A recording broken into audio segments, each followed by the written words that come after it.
সুপ্রিয় দর্শক, আপনাদের সবাইকে আমন্ত্রণ জানাচ্ছে এনটিভি নিয়মিত স্বাস্থ্য বিষয়ক আয়োজন স্বাস্থ্য প্রতিদিন অনুষ্ঠানে।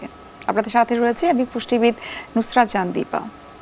দর্শক, আমরা আমাদের অনুষ্ঠানে সবসময় কিন্তু বলে থাকি যে আমরা স্বাস্থ্য বিষয়ক নানাবিধ বিষয়, চিকিৎসা পদ্ধতি, সেই সাথে জীবনযাত্রা কতটুকু পরিবর্তন করলে আসলে আমরা সুস্থ থাকতে পারবো এবং সেই সাথে ভালো থাকতে পারবো, সেই বিষয়গুলো কিন্তু আমাদের আলোচনার মধ্যে থাকে। সুপ্রিয় দর্শক, আজ আমরা কথা বলবো বাংলাদেশের প্রেক্ষাপটে কার্ডিয়াক সার্জারির ভূমিকাটা আসলে কতটুকু এবং সেক্ষেত্রে আসলে কতটুকু উন্নয়ন করা সম্ভব, কতটুকু অগ্রগতি হয়েছে, সেই বিষয়গুলো আমাদের আলোচনার মধ্যে আজকে থাকবে। সুপ্রিয় দর্শক, এই বিষয়টি নিয়ে কথা বলার জন্য আজ আমাদের সঙ্গে স্টুডিওতে উপস্থিত রয়েছেন একজন বিশেষজ্ঞ চিকিৎসক। আলোচনা শুরু করব, তবে তার আগে আমরা পরিচিত হয়ে নিচ্ছি আমাদের সেই অতিথির সঙ্গে। অধ্যাপক ডাক্তার মোহাম্মদ আসলাম হোসেন 1965 সালের ডিসেম্বর মাসে নারায়ণগঞ্জ জেলায় জন্মগ্রহণ করেন। তিনি 1989 সালে রাজশাহী মেডিকেল কলেজ থেকে এমবিবিএস ডিগ্রি অর্জন করেন। এরপর এমএস এবং এফএসসিএস ডিগ্রি লাভ করেন। বর্তমানে তিনি বাংলাদেশ মেডিকেল ইউনিভার্সিটিতে কার্ডিয়াক সার্জারি বিভাগের অধ্যাপক ও চেয়ারম্যান হিসেবে কর্মরত। আপনাকে স্বাগত জানাচ্ছি আমাদের আজকের অনুষ্ঠানে। আপনাকে স্বাগত এনটিভির পরিবারের সবাইকে। স্যার, যেটি আমরা প্রথমেই বলছিলাম যে বাংলাদেশের প্রেক্ষাপটে যে এই যে কার্ডিয়াক সার্জারি হচ্ছে বিভিন্ন ধরনের, সেটার যে উন্নয়ন, সেই উন্নয়নটা আপনার চোখে আসলে কতটুকু মনে হয় যে বাইরের দেশের সাথে যদি আমরা কম্পেয়ার করি, কতটুকু আমরা আসলে অগ্রগতিটা করতে পেরেছি বা উন্নয়নটা করতে পেরেছি? বাংলাদেশ তো অ্যাকচুয়ালি গত 20 বছর থেকে 25 বছর থেকে যে কার্ডিয়াক সার্জারি আমরা শুরু করেছি, যে 1985 সালে বাংলাদেশে শুরু করি আমরা, সেই তুলনায় আজকের প্রেক্ষাপটটা অনেক ভিন্ন। এখন বাংলাদেশের সব সেক্টরে যেমন উন্নতি হচ্ছে, কার্ডিয়াক সার্জারি সেই উন্নতিটা অবশ্যই এটা ধরতে হবে, চোখে পড়ার মতো। আমরা পিছিয়ে নেই, অন্যান্য সেক্টর যে উন্নতি করছে। এখন আমরা যখন শুরু করি তখন আমরা শুধু হার্টের ছিদ্র, এএসডি, জন্মগত হৃদরোগের অপারেশন দিয়ে শুরু করছি, আমরা বাইপাস সার্জারি করছি, কিন্তু এখন আমরা সব ধরনের অপারেশন করতে পারছি। মিনিমাল ইনভেসিভ কার্ডিয়াক সার্জারি পর্যন্ত আমরা করতেছি। আমরা হাইব্রিড প্রসিডিউর করতে পারতেছি। কেমন হাইব্রিড প্রসিডিউর মানে হচ্ছে ইন্টারভেনশন কার্ডিওলজিস্ট, রেডিওলজিস্ট এবং কার্ডিয়াক সার্জন মিলে। হ্যাঁ, আমরা যেমন মনে করেন একটা মানুষের ভাল্ব রিপ্লেসমেন্ট, আগে শুধু আমরা ওপেন হার্ট সার্জারি করে করতাম। এখন 70, 75, 80 বছর বয়স একটা মহিলা, তার হার্টের ভাল্ব বদলানো লাগবে, হয়তো জীবনের আয়ু বেশি দিন তার নেই, তারপর আমরা তার ভাল্ব বদলাতে পারছি মিনিমাল ইনভেসিভ প্রসিডিউরে, যেটা বলে আমরা ট্রান্সক্যাথেটার, যে রুট দিয়ে আমরা এনজিওগ্রাম করি সেই রুট দিয়ে আমরা ভাল্ব চেঞ্জ করতে পারি। সেটা উন্নতি নয় কি? বাংলাদেশের অনেক উন্নতি হয়েছে। মিনিমাল ইনভেসিভ কার্ডিয়াক সার্জারি আরও একটা এক্সাম্পল। মিনিমাল ইনভেসিভ কার্ডিয়াক সার্জারিতে আমরা পেশেন্টের মাঝখানের বুকের হাড্ডি, স্টারনাম বলে যেটা, সেটা না কেটে সাইড দিয়ে, বুকের সাইড দিয়ে দুইটা রিবের মাঝখানে স্পেস কেটে অল্প 7 থেকে 8 সেন্টিমিটার কেটে আমরা অপারেশন করতে পারি। এই যে এজ এ রেজাল্ট, রোগীরা তো অনেক অল্প দিন হাসপাতাল থাকা লাগে, আইসিইউতে স্টে কম, এবং খুব তাড়াতাড়ি সুস্থ বাড়ি ফিরে যেতে পারে, তারা 1 মাসের মধ্যে কাজে ফিরে যেতে পারে।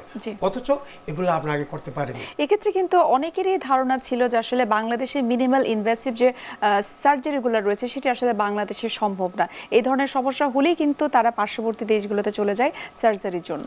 এটা দুইটা কারণ। মানুষের অজ্ঞতা একটা, আমরা হয়তো ভালো করে প্রচার করতে পারছি না। আর একটা জিনিস হলো, মানুষ অ্যাকচুয়ালি আপনি দেখেন মানুষের টেন্ডেন্সি কি জানেন? আমি একটা টেন্ডেন্সি খেয়াল করি মানুষের। কলকাতার মানুষ বোম্বেতে যায় অপারেশন করার জন্য, বোম্বের মানুষ দিল্লিতে যায়। মানুষ বলছে আমার এখান থেকে ভালো হচ্ছে না। কিন্তু আমরা যে শুরু করেছি বাংলাদেশে, কিন্তু আপনার এমআইসিএস অপারেশন অনেকদিন হতে শুরু হয়ে গেছে। আমরা অলরেডি বাংলাদেশের বিভিন্ন হাসপাতালে, আপনি জানেন মনে হয় যে বাংলাদেশে সরকারি বেসরকারি মিলে 32টা কার্ডিয়াক সেন্টার আছে। এই সেন্টারের মধ্যে মনে করেন মোর দেন 20% সেন্টারে আমরা মিনিমাল ইনভেসিভ কার্ডিয়াক করতেছি। বাংলাদেশ মেডিকেল ইউনিভার্সিটি, যে এক্সপিজি হাসপাতাল, আমরা ওখানে করি। আমরা সেখানে আমরা করি যন্ত্রপাতি ছাড়া কিছু কিছু অপারেশন করি, যেমন হার্টের ছিদ্র, এএসডি, ভেন্টিকুলার সেপ্টাল ডিফেক্ট ছিদ্র, আরেকটা বিএসডি। এই অপারেশনগুলো আমরা কিন্তু আমরা মিনিমাল করতে পারতেছি। ঠিক আছে, আমরা বাংলাদেশে এমআইসিএস হচ্ছে বিভিন্ন হাসপাতালে, যেমন আমি প্রাইভেট সেক্টর রুবান হাসপাতালে করতেছি, এখানে আমরা শুরু করব, এবং বিভিন্ন স্কোয়ার হাসপাতালে করতেছে, হার্ট ফাউন্ডেশন ওরা করতেছে। তারপর ঢাকার বাইরেও কিছু সেন্টার আছে, ওনারা করতেছে। অর্থাৎ সরকারি বেসরকারি সব হসপিটালে এখন আপনি যেটি বললেন যে কমপক্ষে 32টা কার্ডিয়াক সেন্টার তৈরি করা হয়ে গেছে এবং সেখানে কার্ডিয়াক সার্জারির মতো এই সার্ভিসগুলো আপনারা দিচ্ছেন এবং আপনি বলছিলেন যে কিছুটা অজ্ঞতার আমাদের রয়েছে, তো সেক্ষেত্রে আসলে আমাদের করণীয় কি? এক্ষেত্রে স্বাস্থ্য অধিদপ্তরের সঙ্গে যারা জড়িত রয়েছেন বা চিকিৎসক হিসেবে আপনার আসলে কি মনে হয় যে কোন কোন সেক্টরগুলোতে কাজ করলে মানুষ এই সম্পর্কে জানতে পারবে? হ্যাঁ, আমাদের মানে বিভিন্ন স্তরে কাজ আছে। যেমন হেলথ সেক্টরে সবচেয়ে ইম্পর্টেন্ট যেটা, আমরা যদি মনে করেন একটা ম্যান পাওয়ারটা বাড়াতে পারি। আবার হেলথ সেক্টরে একটা প্রচার হওয়া দরকার আছে, জাতীয় পর্যায়ে প্রচার। যদি ওদের একটা এরকম থাকে, ওদের কোনো প্রজেক্ট থাকে যেটা হার্ট সার্জারির উপর বিভিন্ন জায়গায় সেমিনার, সিম্পোজিয়াম আমরা কি করতেছি, লেটেস্ট কনসেপ্ট মানুষের তুলে দেওয়া। আবার আমরা একটা আছে আমাদের নিজেদের ভিতরে একটা হচ্ছে হার্ট টিম কনসেপ্ট, আমরা যারা করতেছি কার্ডিওলজিস্ট, কার্ডিয়াক সার্জারি মিলে আমরাও করতে পারি ইনস্টিটিউশনের পারমিশন নিয়ে। এটা বিটিভিতে বা অন্যান্য বিভিন্ন চ্যানেলে প্রচার করে, আপনার বিভিন্ন চ্যানেলে প্রচার করতে পারি যে আমরা এই সমস্ত কাজগুলো করতেছি। এবং ইভেন আমরা রেডিওতে প্রচার করতে পারি, যদি মানুষ শুনে কথাগুলো, আমাদের কথাগুলো শুনে, সেমিনার, সিম্পোজিয়াম ছাড়াও। স্যার, এই ক্ষেত্রে আপনার কাছে আমার একটা ছোট্ট প্রশ্ন রয়েছে, যেটা আপনি বলছিলেন যে কার্ডিয়াক সার্জারির এই যে এত উন্নতি হচ্ছে, সেটা আপনারা বিভিন্ন ধরনের সেমিনার, সিম্পোজিয়াম আপনারা করছেন, কিন্তু সেটা কি আসলে মনে হয় আপনার কাছে যে রুরাল পিপল বা রুরাল এরিয়া এই পর্যন্ত এই মেসেজগুলো পৌঁছাচ্ছে? রুরাল এরিয়াতে মেসেজগুলো পৌঁছানো একটু টাফ হচ্ছে, কিন্তু আমরা যদি জাতীয় পর্যায়ে এই কার্ডিয়াক সার্জারিটা যদি ডিস্ট্রিক্ট হসপিটাল পর্যন্ত পৌঁছে নিয়ে যেতে পারি, বাংলাদেশের ডিস্ট্রিক্ট হসপিটালগুলোতে নাই, জেলা হাসপাতালগুলোতে নাই, প্রশ্ন মেডিকেল কলেজ হাসপাতালগুলোতে নাই। চিটাগাং মেডিকেল কলেজ হাসপাতালে আছে, মিটফোর্ড হাসপাতালে আছে কার্ডিয়াক সার্জারি, আর আপনার শুরু হবে কিছু কিছু হাসপাতালের প্রজেক্ট আছে, দিনাজপুরের দিকেও হচ্ছে, কিছু রাজশাহী মেডিকেল কলেজের প্ল্যান আছে। অথচ বাংলাদেশের বেশিরভাগ মেডিকেল হসপিটালে ক্যাথল্যাব আছে, কিন্তু কার্ডিয়াক সার্জারিটা ডেভেলপ করে নাই। যদি আমরা ডিস্ট্রিক্ট পর্যায়ে করতে পারি, ওখান থেকে থানা পর্যায়ে যাবে, কিন্তু এখন বেশিরভাগ ঢাকা কেন্দ্রিক হয়ে গেছে, সেই জন্য আমাদের প্রচারটা একটু কম হচ্ছে। আচ্ছা, যেহেতু আপনি বললেন যে এগুলা সবই হচ্ছে ঢাকা কেন্দ্রিক, তো ঢাকার বাইরেও নিশ্চয়ই এগুলো করা উচিত। এক্ষেত্রে আসলে আপনার কাছে একটু জানবো, একজন চিকিৎসক হিসেবে আপনার স্বাস্থ্য অধিদপ্তরের প্রতি আপনার এক্সপেকটেশন কি? স্বাস্থ্য অধিদপ্তর আমাদের ক্যাডেক্সের ডিপার্টমেন্টের যাতে ম্যান পাওয়ার কাজে লাগানো যায়। আমরা তো আমাদের ছেলেমেয়েরা এমএস করে অনেক কার্ডিয়াক সার্জন তৈরি করে ফেলছি। আমরা বাংলাদেশ মেডিকেল ইউনিভার্সিটি থেকে প্রতি সেশন, এইবার সেশন 8 জন ভর্তি হয়েছে, প্রতি বছরে 8 থেকে 10 জন ভর্তি হয়। এদের আমরা ভর্তি করে আমরা মোটামুটি ফেজ এ, ফেজ বি 2টা কোর্স কমপ্লিট করে তাদের 5 বছরের কার্ডিয়াক সার্জন হয়ে যাচ্ছে। কিন্তু তাদের আমরা এই জনবলগুলো কিন্তু দক্ষ জনবল তৈরি হলো, কিন্তু তাদের আমরা কাজে লাগাতে পারছি না। আমার রিকোয়েস্ট থাকবে স্বাস্থ্য অধিদপ্তর, স্বাস্থ্য মেডিকেল এডুকেশন, এদের অধিদপ্তরের মহাপরিচালকদের কাছে, যাতে এই বাংলাদেশে এবং নীতি নির্ধারক যাতে কার্ডিয়াক সার্জনদের পোস্ট ডিস্ট্রিক্ট হসপিটাল ক্রিয়েট করা হয় এবং জেলা পর্যায়ে সে সমস্ত সব সুবিধা দিয়ে ইনফ্রাস্ট্রাকচার তৈরি করে যাতে কার্ডিয়াক সার্জারি ওখানে চালু করতে পারে, তাহলেই মানুষ জনগণের গর্দে আমরা কার্ডিয়াক সার্জারি সেবাটা পৌঁছে দিতে পারবো। আচ্ছা, এই যে কার্ডিয়াক সেবাটা আপনি বলছেন যে পৌঁছে দেওয়া সম্ভব যদি স্বাস্থ্য অধিদপ্তরের যারা রয়েছে বা পলিসি মেকিংটা সেটি খুব চমৎকার বা খুব স্ট্রাকচারাল হওয়া উচিত, তবেই সেই সেবাটা দেওয়া সম্ভব। এক্ষেত্রে আপনার কাছে একটু জানবো যে মানুষকে সচেতন করার জন্য আপনি বলছিলেন যে রেডিওর কথা বলছিলেন, বিভিন্ন প্রচারের কথা আপনারা বলছিলেন, বিভিন্ন সেমিনারের কথা বলছিলেন, এর বাইরে আর কি কি করা যেতে পারে যেটার মাধ্যমে খুব সহজেই রুরাল এলাকার যে মানুষ যারা রয়েছে তারা সেই মেসেজটুকু যাতে পেতে পারে এবং তারা যেন জানতে পারে যে এই কাজগুলো করলে তারা আসলে সুস্থ থাকতে পারবে এবং তারা কার্ডিয়াক ডিজিজ থেকে দূরে থাকতে পারবে? রুরাল এরিয়াতে মানুষকে যে জ্ঞান দেওয়ার জন্য আমাদের এই প্রচার ছাড়া আমাদের একটা কাজ করতে পারি। আমরা প্রতিদিন রুরাল এলাকার মানুষ, আমি জানি না পত্রিকা কীরকম পড়ে, কিন্তু আমরা পত্রিকা তো এটা দিতে পারি যে তাদের কী কীভাবে সাবধান হওয়া উচিত, যে তাদের কী কী কারণে হৃদরোগ হওয়ার সম্ভাবনা বেশি এবং সেই হৃদরোগ থেকে প্রিভেন্ট করা যায় কীভাবে, এবং যদি হয় কারো সেই সেবা সে কীভাবে পেতে পারে। আমরা প্রেসের মাধ্যমে দিতে পারি, অথবা আমাদের বিভিন্ন রিপ্রেজেন্টেটিভ, যেমন আমরা যে সমস্ত কাজগুলি করতেছি এগুলো এই নিউজগুলা ডিস্ট্রিক্ট থানা পর্যায়ে আমরা আমাদের মেডিকেল অ্যাসিস্ট্যান্ট যারা আছে তাদের মাধ্যমে, মেডিকেল অ্যাসিস্ট্যান্ট, ডাক্তারদের অ্যাসিস্ট্যান্ট বা আমাদের নার্স কর্মী, অন্য কর্মীদের মাধ্যমে জানাতে পারি। আচ্ছা, অর্থাৎ হেলথ কেয়ার প্রোভাইডার যারা রয়েছে, কমিউনিটি ক্লিনিক হিসেবে যেখানে রয়েছে, যারা তাদের মাধ্যমে জানাতে পারি। আচ্ছা, অর্থাৎ সার্বিকভাবে বলা যেতে পারে যে এখানে প্রত্যেকের ভূমিকাই কিন্তু সমান গুরুত্বপূর্ণ। প্রত্যেকের রাইট ইউ আর, প্রত্যেকের ভূমিকাকে কোনো না কোনো কিছু দেখা নেই, প্রত্যেকের ভূমিকা আছে। আচ্ছা আচ্ছা, আমরা তো কার্ডিয়াক সেবা নিয়ে অনেক কিছু আপনার কাছ থেকে জানলাম যে আসলে কতটুকু অগ্রগতি হয়েছে বাংলাদেশের প্রেক্ষাপটে। একটু জানবো যে যদি কারোর কার্ডিয়াক রিলেটেড প্রবলেম হয়ে থাকে কিভাবে তিনি বুঝবেন, অর্থাৎ লক্ষণগুলো আসলে কি কি?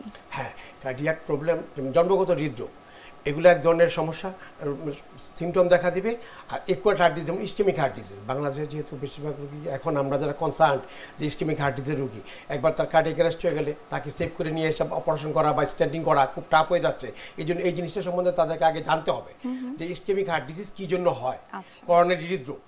তারা বুঝতে হবে যে করোনারি হৃদরোগ হলে সিমটমটা কী এবং কী জন্য হয়। হওয়ার কারণ হলো মানুষের স্থূলকায় হয়ে যায়, ওজন বেশি, পরিমিত ব্যায়াম করে না, শারীরিক পরিশ্রম করে না, শারীরিক কসরত নেই, ফুড হ্যাবিট যেমন ওয়েস্টার্ন সব ফুড কালচারে যেমন তারা বেশি ফাস্ট ফুড খায়, চর্বিযুক্ত খাবার, কোলেস্ট্রলযুক্ত খাবার বেশি খায়। স্যার, আপনার কাছে একটু জানবো যে যখন একজন কার্ডিয়াক রোগী আপনাদের কাছে আসেন, বিভিন্ন ধরনের কার্ডিয়াক রিলেটেড সিমটমের কথা আপনি বলছিলেন এবং আপনি বলছিলেন যে কি কি কারণ রয়েছে, সেই সাথে জানবো যখন একজন রোগীর দেখা যায় যে তার ব্লক ধরা পড়েছে তার রক্তনালীতে, তখন নিশ্চয়ই আপনার সার্জারির ডিসিশন নিয়ে থাকেন। তো এই যে সার্জারিগুলো হয়ে থাকে এটা আসলে পেশেন্ট বুঝে কিভাবে আপনারা ডিসিশন নিয়ে থাকেন? সার্জারি করব কি স্ট্যান্টিং হবে, এটা ডিসিশন হচ্ছে প্রত্যেকটা পেশেন্টের জন্য আলাদা আলাদা ডিসিশন হবে। একটা পেশেন্টের মনে করেন রক্তনালী, হার্টের রক্তনালী 3টা থাকে।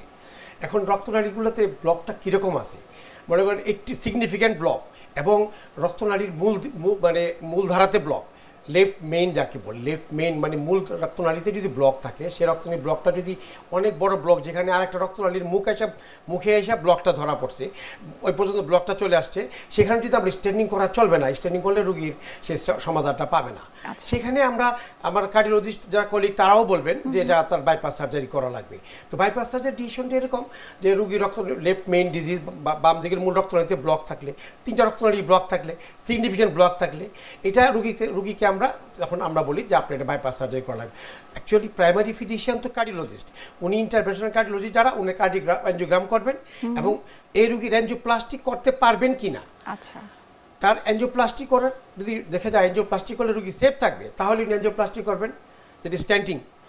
আর যদি মনে করেন যে স্ট্যান্ডিং করা এই রোগীর জন্য সম্ভব না, তখন আমরা কার্ডিয়াক সার্জারিতে আমাদের রেফার করা হয়, তখন আমরা কার্ডিয়াক সার্জারি করি। অর্থাৎ সার্জারিটা ডিপেন্ড করছে যে তাদের যে ব্লকটা সেটা পার্সেন্টেজ কতটুকু, সেটার উপরে ডিপেন্ড করছে। ইন্টারভেনশন কার্ডিওলজির ভূমিকা কি সিগনিফিক্যান্ট হলে তারা স্ট্যান্ডিং করবে, আর আমরা তখন বাইপাস সার্জারি করবো যে স্ট্যান্ডিং করা যাবে না। যখন এখন কোন ক্ষেত্রে স্ট্যান্ডিং করা যাবে না সেটা হচ্ছে কোশ্চেন। জি স্যার, আমরা এই সম্পর্কে আরো বিস্তারিত আপনার কাছ থেকে জানার চেষ্টা করব, তবে তার আগে আমরা একটু দেখে নিচ্ছি আমাদের স্বাস্থ্য প্রতিদিনের নিয়মিত আয়োজন কি খাবেন কেন খাবেন এই সেগমেন্টে। সুপ্রিয় দর্শক, আপনারা দেখছেন স্বাস্থ্য প্রতিদিন এই অনুষ্ঠানটি। এই পর্যায়ে আমরা দেখে নিচ্ছি বিভিন্ন খাদ্যের পুষ্টি গুণাগুণ নিয়ে আমাদের পুষ্টিবিদের পরামর্শ। এই বিশ্বে এমন বহু মানুষ আছে যারা কিনা কফি পান করতে খুব পছন্দ করেন, কিন্তু এই কফি ঠিক কতটুকু মাত্রায় পান করা উচিত এবং অতিরিক্ত মাত্রায় পান করলে কী ধরনের সমস্যা হয়, এবং যদি কফি আপনি নিয়মিত পান করেন তাহলে কি কি উপকারিতা হয়, আজ সে বিষয় নিয়ে কথা বলবো। কফিতে আছে অ্যান্টিঅক্সিডেন্ট যা ব্রেস্ট ক্যান্সার প্রিভেন্ট করতে সাহায্য করে, এবং এমন অনেক মানুষ আছেন যারা কিনা প্রচুর কাজ করেন, বাহিরে কাজ করেন, ঘরে কাজ করেন, এমনকি অনেক বেশি স্ট্রেস তাকে নিতে হয়। সেক্ষেত্রে কিন্তু অবশ্যই আপনি রেগুলার কফি পান করতে পারেন। এবং বিশেষ করে আমি স্টুডেন্টদেরকে বলবো যারা কিনা লেখাপড়া করছেন এবং সামনে পরীক্ষা দিচ্ছেন বা আগামীকাল পরীক্ষা আছে, এই সময় কিন্তু অবশ্যই আপনি কফি পান করবেন, কারণ কফিতে এমন এক ধরনের উপাদান আছে যা কিনা নার্ভকে ঠান্ডা করতে সাহায্য করে। কিন্তু কফি কতটুকু মাত্রায় খাবেন?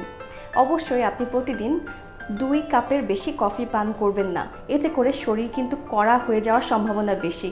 যারা কিনা ব্রেস্ট ফিডিং করাচ্ছেন এবং ল্যাকটেটিং মম যারা আছেন তারা অবশ্যই কফিকে অ্যাভয়েড করবেন, এতে করে কিন্তু বাচ্চা বুকের দুধ ঠিকমতো পাচ্ছে না।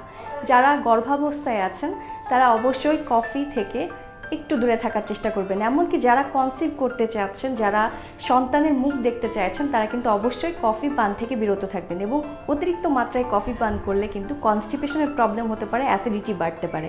তো এই বিষয়টি অবশ্যই ভালো মতো খেয়াল করবেন। আশা করি আমার দেওয়া পরামর্শ আপনারা সকলে মেনে চলবেন। সবাই ভালো থাকুন, সুস্থ থাকুন। স্যার আপনার কাছে এখন একটু জানতে চাই যে কার্ডিয়াক সার্জারি নিয়ে তো আপনি অনেক বিস্তর আলোচনা করলেন এবং আপনি বললেন যে কখন আসলে সার্জারি করা উচিত এবং সেটি কাদের ডিসিশনের মাধ্যমে হয়ে থাকে। এখন আপনার কাছে একটু জানবো যে ইন ফিউচারে কার্ডিয়াক সার্জারি নিয়ে আসলে আপনাদের আরও কি কি ধরনের উন্নত চিকিৎসা সেবা যেন বাংলাদেশে আপনারা নিয়ে আসতে পারেন সেই সম্পর্কে আপনাদের আসলে প্ল্যান কি?